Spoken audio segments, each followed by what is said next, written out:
Next lab যেটা আমি এখানে দেখাবো সেটা হচ্ছে যে আমরা S3 কে ইউজ করতে পারি টু হোস্ট আ স্ট্যাটিক ওয়েবসাইট। আমরা S3 নিয়ে পড়াশোনা করছি, তো আমরা S3 কে ইউজ করতে পারি একটা স্ট্যাটিক ওয়েবসাইটকে হোস্ট করার জন্য। ওয়েবসাইটের দুটো ক্যাটাগরি থাকে, একটা ডাইনামিক, একটা স্ট্যাটিক। ঠিক আছে, ডাইনামিক মানে যে ওয়েবসাইট গুলো খুব ফ্রিকোয়েন্টলি চেঞ্জেস হয়। স্ট্যাটিক ওয়েবসাইট, যদি আপনি একটা কলেজের ওয়েবসাইট দেখেন তাহলে ওটা একটা স্ট্যাটিক ওয়েবসাইট। ঠিক আছে, বাট যদি আপনি কোনো নিউজ ওয়েবসাইট দেখেন, CNN.com, ঠিক আছে, timesofIndia.com, BBC.com, এগুলো হচ্ছে ডাইনামিক ওয়েবসাইট। কেন? প্রতি মুহূর্তে ওখানে নতুন নতুন নিউজ আসছে, ওটা চেঞ্জ হচ্ছে, ওখানে ওয়েবসাইটে কন্টেন্ট চেঞ্জ হয়। তো আমরা যখন আমরা S3 কে ইউজ করতে পারি, কারণ আমাদের যদি কোনো ওয়েবসাইটকে হোস্টিং করতে হয় তার জন্য আমাদের একটা হোস্টিং সার্ভার কিনতে হয়, অনেক রকমের ঝামেলা আছে। ঝামেলা নয়, it's process is very easy. আপনি একটা ওয়েবসাইটটাকে রাইট করলেন কিভাবে হবে, এবং সেটাকে আপনি তারপরে হোস্ট করবেন। এইবারে আমি এখানে আমাদের অ্যামাজন S3 মধ্যে এই ফিচারটা আছে, দেখাই একবার কি করে করা যায়। আপনি যদি আপনার বাকেটস এর মধ্যে চলে আসেন, হুম, প্রথমে যদি আপনাকে স্ট্যাটিক কোনো ওয়েবসাইট যদি হোস্ট করতে হয় তাহলে আপনাকে ওই বাকেটে কিন্তু ভার্জনিং এনেবল রাখতে হবে। তো আমি ভার্জনিং এখানে এনেবল অলরেডি আমার করা আছে। সেকেন্ড, আপনার কাছে ওই ফাইলটা থাকতে হবে। ফাইলটা থাকতে হবে মানে কি? ফাইলটা থাকতে হবে মানে হচ্ছে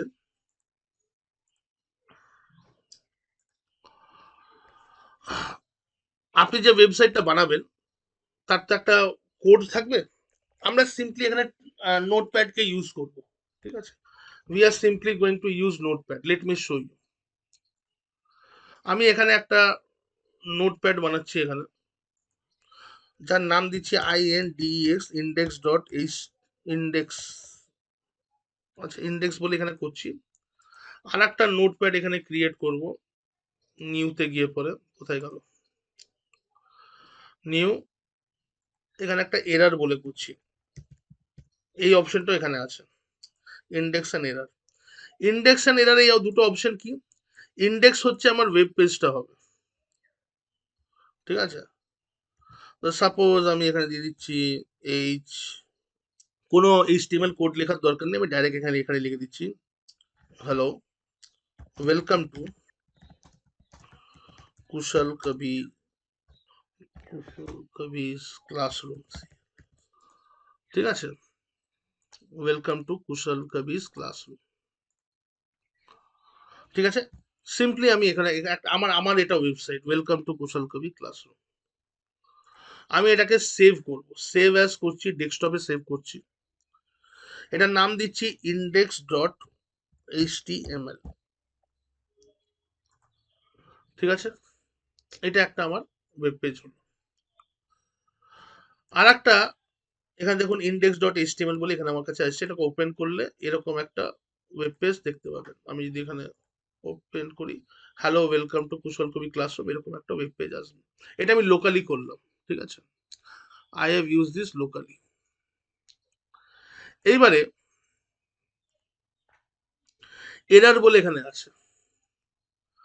আমি যদি এরারের, আমার যদি কখনো আমার এই ওয়েব পেজটা যদি মেনটেনেন্স করতে হয়, সাপোজ এই ওয়েব পেজটা যদি ডাউন থাকে, তাহলে এখানে একটা লেখা আসবে, ভি আর অন মেনটেনেন্স,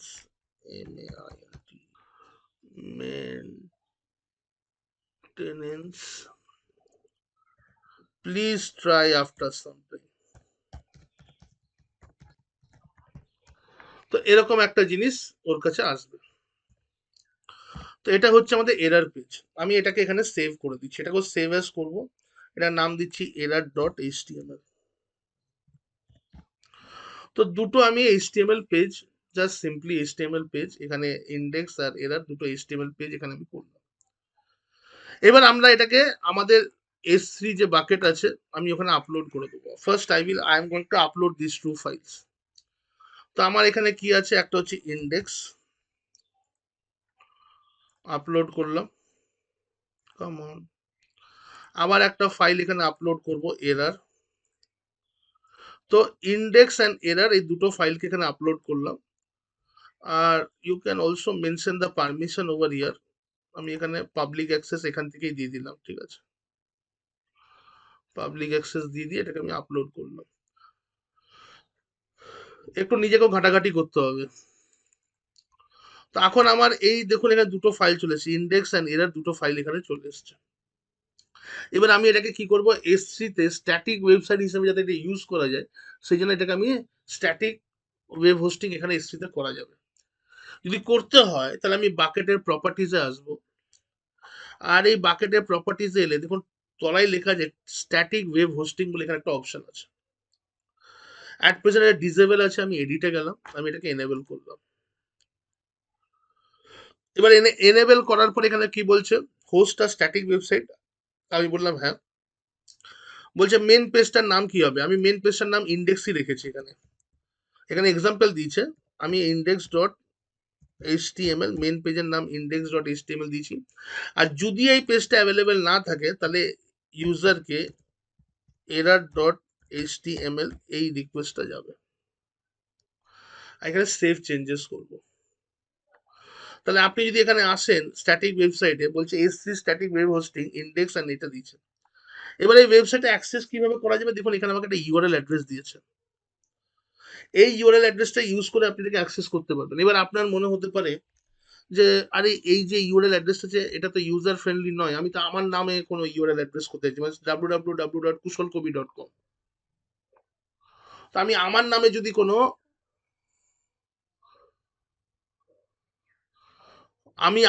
যদি কোনো ওয়েবসাইটকে যদি হোস্টিং করতে চাই, তাহলে আমি এটাকে কিভাবে করব? তাহলে সেটারও একটা রাস্তা আছে, সেটারও ক্লাস আমরা আগামী দিনে করব। কেন আমি এই ইউআরএল এর জায়গায় যদি আমি আমার ইউআরএল, যদি আমার পছন্দের ইউআরএল যদি দিতে চাই, সেটাও আমরা দেখব কয়েকটা ক্লাসের পরে, বোঝাবো আমি, সেটা খুব ইম্পর্টেন্ট ক্লাস ওটা। বাট অ্যাজ অফ নাও আমি এই ইউআরএলটা দিয়ে টেস্ট করব। আমি যদি এখন এই ইউআরএলটা আপনাদেরকে দিয়ে দিই, আপনারাও এই ওয়েবসাইটটাকে ব্রাউজ করতে পারবেন, কারণ এটা পাবলিক করা আছে। কি আছে, হ্যালো ওয়েলকাম টু কুশল কবি, আচ্ছা KABI হবে, KIBI করে দিই, যাই হোক, কুশল কবিস classroom. And you can also test this. আমি এই ইউআরএলটা আপনাদেরকে দিয়ে দিচ্ছি, you test it from your end. আপনারাও কিন্তু এখন এই একই ওয়েবসাইটে কিন্তু রিচ করতে পারবেন, ঠিক আছে? ক্লিয়ার? তো ইট ইজ গ্লোবালি হোস্ট, মানে যেমন যেমন একটা ওয়েবসাইট হোস্টিং হয়, ইউআরএল থেকে এটাকে যাবে। এবার আমি যদি এখানে কালার ফালার দিয়ে একটা ভালো ওয়েবসাইট বানাতে চাই, তো পুরো HTML কোড লিখতে হবে, সেটাও এখান থেকে রান করবে। এবার যদি কখনো আমার এই যে ইয়েটা আছে, এই ইন্ডেক্স ফাইলটা যদি আমার অ্যাভেলেবেল না থাকে, সাপোজ এটাকে আমি অ্যাকশনে গিয়ে ডিলিট করে দিচ্ছি, এখানে ডিলিট অপশন আছে, এখানে ডিলিট ডিলিট,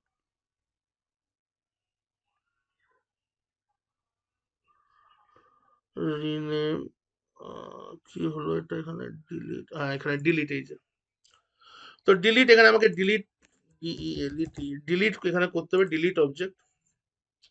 তো এখন যদি আমি এখানে দেখি, তো এখন এখানে দেখলে পরে আমি দেখতে পাচ্ছি আমার এই অবজেক্টটা আর এখানে নেই, ইন্ডেক্স ডট এইচটিএমএল এই অবজেক্টটা এখানে আর নেই। তার মানে এখানে কি আছে, শুধু এরর ডট এইচটিএমএল আছে। তো এবার যদি কেউ আমার এই ওয়েবসাইটে রিচ করতে চাই, ওই ইন্ডেক্স ফাইলটা না পেলে অটোমেটিক এরর ফাইলটা এখানে চলে আসবে। দেখুন আমি ওটাকে শুধু রিফ্রেশ করলাম, ইউআরএল অ্যাড্রেসটা, we are on maintenance, please try after some time,